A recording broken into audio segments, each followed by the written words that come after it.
গতকাল শুরু হয়েছে ইন্টারন্যাশনাল টি-20 লিগ। আর যে লিগে প্রথম ম্যাচেই মুখোমুখি হয়েছিল Dubai Capitals versus Desert Vipers.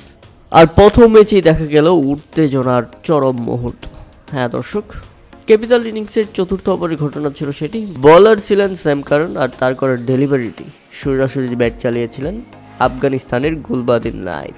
আর বলটি সরাসরি স্ট্রাইক প্রান্ত দিয়ে বেরিয়ে যাচ্ছিল, কিন্তু তৎক্ষণাৎ সেই বলটিকে ক্যাচে পরিণত করেন স্যাম কারন। আর ক্যাচে পরিণত করেই স্যাম কারন এমনভাবে উদযাপন করলেন গুলবাদিন নাইবকে দেখিয়ে, তাতে রীতিমতো বিধ্বস্ত হয়ে গেছে গুলবাদিন নাইব। কেননা তার সেলিব্রেশনকে ব্যঙ্গ করেই কপি করে তাকে ব্যাপকভাবে জ্বালিয়েছেন স্যাম কারন।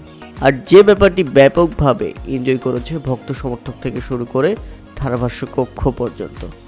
আপনারা যদি একটু ভালো করে দেখেন, স্যাম কারনের করা ডেলিভারিটি ক্রস ব্যাট চালিয়েছিলেন গুলবাদিন নাইব, কিন্তু সেটা ভুলবশত স্যাম কারনের হাতেই চলে যায়। আর নিজে বোলিং করে নিজেই যখন ক্যাচ নিয়েছেন, তাই উদযাপনটা হলো বেশ।